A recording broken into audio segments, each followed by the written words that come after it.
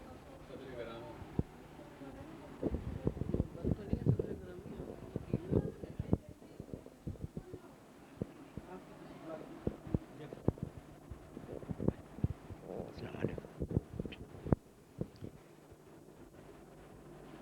میری ملاقات محترم سبکتگین صبا صاحب سے ایک ڈرامائی انداز میں, وہ یہ تھا کہ میرے فلیٹ میں ایک صاحب رہتے ہیں. انہوں نے کہا کہ وہ مجھے چچا کہتے ہیں. انہوں نے کہا چچا آپ شعر کہتے ہیں اور آپ کے پڑوس میں یہاں پر مشاعرہ ہوتا ہے, آپ یہاں نہیں جاتے؟ میں نے کہا بھائی مجھے تو معلوم نہیں کہ کہاں مشاعرہ ہوتا ہے. تو انہوں نے سبکتگین صبا صاحب کے مکان کی طرف اشارہ کیا اور کہا کہ یہاں آپ کے جمعرات کو مشاعرہ تھا, آپ نہیں گئے؟ میں نے کہا بھائی میں تو گیا نہیں, نہ وہ مجھے جانتے ہیں نہ میں ان سے واقف. چنانچہ میں نے ٹھانی کہ ان سے کسی طریقے سے ملاقات کی جائے. ایک صبح میں خدمت میں حاضر ہوا, سلام کیا, آپ نے دروازہ کھولا اور مجھے اجازت دی اندر آنے کی. صوفے پہ بٹھا کر کے میں نے عرض کیا کہ معلوم ہے آپ کے یہاں مشاعرہ ہوتا ہے, ادبی محفلیں ہوتی ہیں, تو میں آپ سے یہ عرض کروں کہ میں ایک انجمن کے قیام کے سلسلے میں بہت زیادہ پریشان ہوں, اور ادبستان کے نام سے میں ایک انجمن قائم کرنا چاہتا ہوں. تھوڑی دیر کے بعد آپ نے فرمایا کہ بھائی دیکھو میں خود ایک انجمن کا کنوینئر ہوں, اور وہ ڈائلاگ ہے اس کا نام. میں صرف ان لوگوں کی کتابیں ان میں چھاپتا ہوں جو مستحق ہیں, اور جن کے مالی حیثیت جو ہے اتنی نہیں ہے کہ وہ اپنے اخراجات پہ کتابیں چھپا سکیں, ان لوگوں کی کتابیں میں چھاپ دیتا ہوں. اب چونکہ میں اس وقت بھی جب میں حاضر ہوا خدمت میں تو میرے کپڑے اتنے صاف نہیں تھے, ویسے ہی گھر میں سے میں چلا گیا تھا میلے کپڑے پہن کر. تو میں نے کہا کہ بھائی میری کتاب بھی ایک تقریباً مکمل ہے, اور اس کے چھپائی کے کہنے لگے آپ مجھے اپنی کتاب دیجیے گا, میں چھپا دوں گا. اچھا یہ میری کوتاہی رہی کہ میں ان سے کہہ تو دیا, انہوں نے بھی مجھ سے وعدہ کر لیا تھا کہ میں تمہاری کتاب چھپوا دوں گا, یہ کروں گا, لیکن بار بار یہ کہتے رہے کہ بھائی دیکھو اب کے ہے نا جو ہے یہاں کے بعد پھر اب مردوں کا سلسلہ شروع ہو جائے گا کہ وہ لوگ جو مر گئے ہیں ان کی کتابیں میں چھاپوں گا, اب زندوں کا سلسلہ ختم ہے. چنانچہ میری کوتاہیوں کی وجہ سے میری کتاب جو ہے وہ چھپ نہیں سکی. کافی دنوں کے بعد اس کا مسودہ گیا, کیا کہتے ہیں اس کو, جناب ہمارے